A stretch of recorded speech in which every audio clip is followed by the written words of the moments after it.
God's so real, folks. And every lesson in the Bible is still relevant for today's society.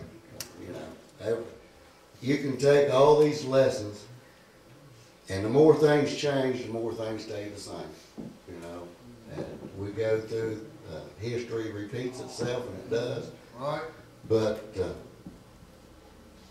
I won't tell word for word. You know, you can go read it. It's just, I think, 10 chapters.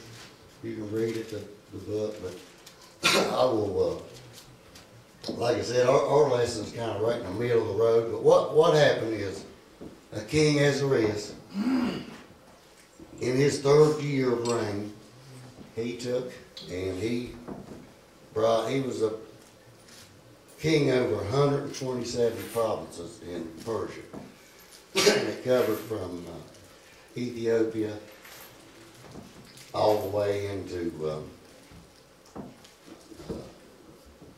Egypt. But in his 3rd year, he wanted to boast a little bit and show off a little bit, so he had a feast.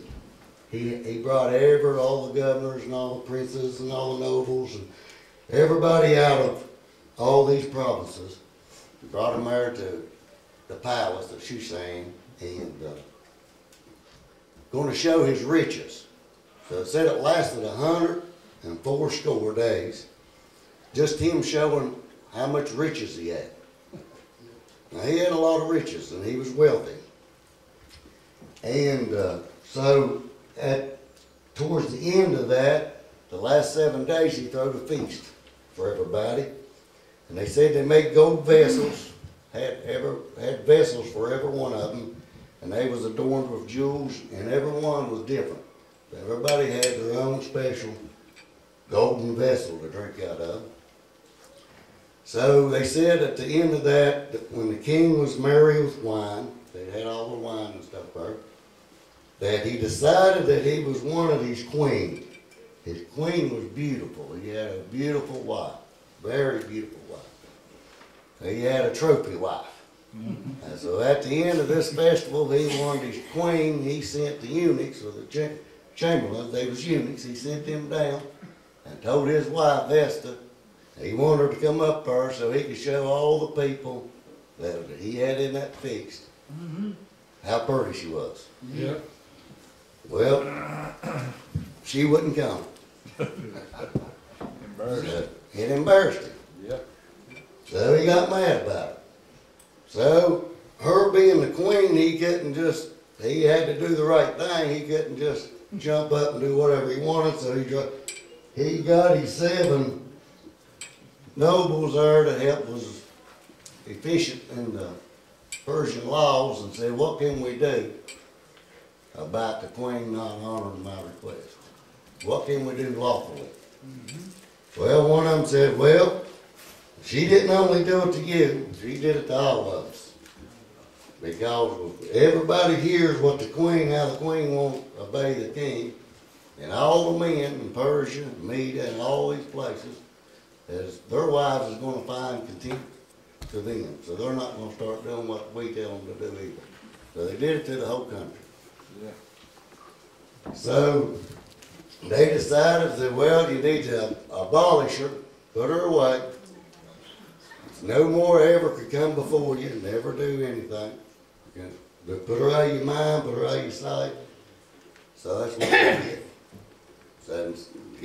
So they sent out a man to go through all these provinces and said, bring every young virgin that looked comely, was pretty, and bring them here.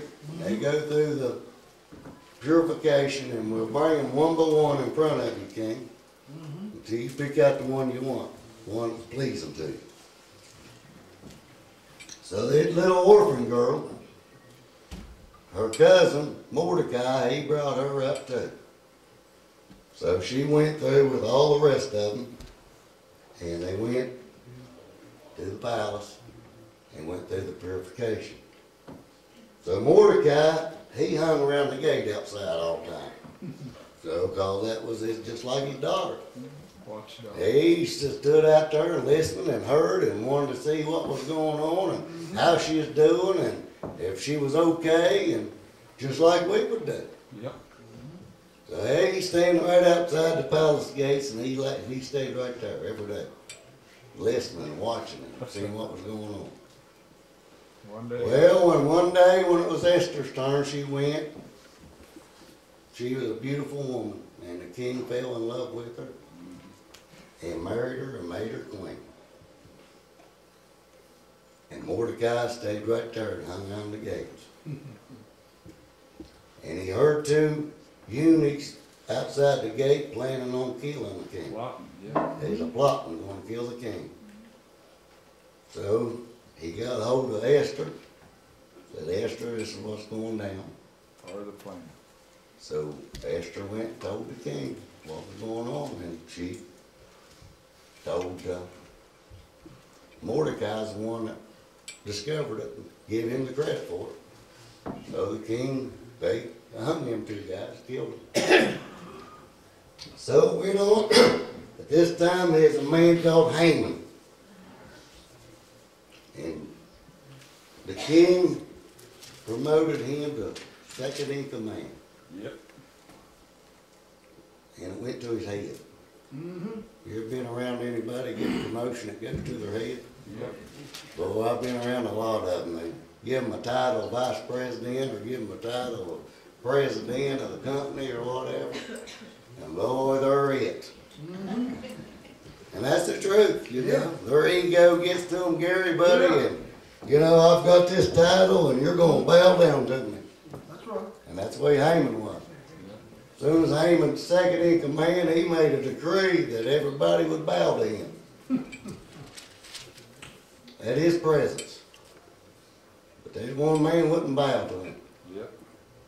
That's old Mordecai.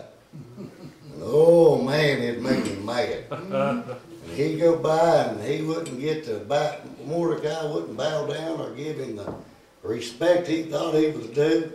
It'd burn him up. And he couldn't sleep at night thinking about old Mordecai.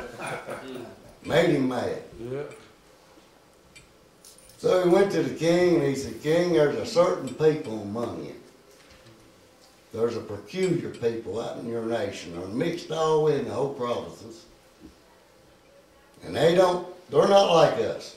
They don't do like us. They don't follow our laws. Yeah. Right. They don't agree with what we do. They don't do the things we do. And they need destroyed. Yep. Forever. We need to destroy every one of them, their women, their children. We need to wipe them off the face of the map, the whole nation. Clean the house. So the king said, well, back in when they made the decree, they took his ring and they melted wax down on it and they stuck that ring in that letter, king's seal on it. So the king gave him his ring, so you do what you want with him. And once that decree went out, it couldn't be changed. Nope. So old Haman, buddy, he wrote up that decree that he's gonna kill every one of them. Spare none. Women, children.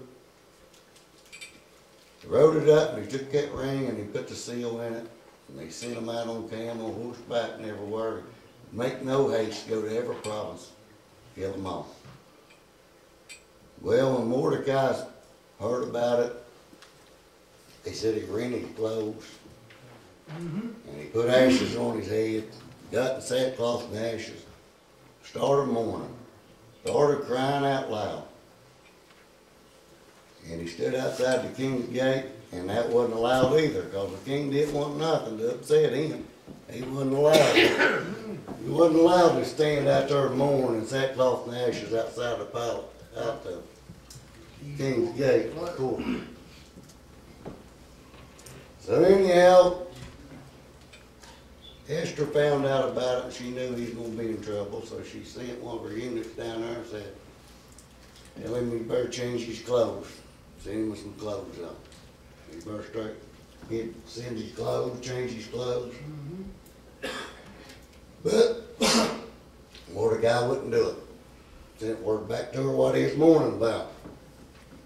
said she needs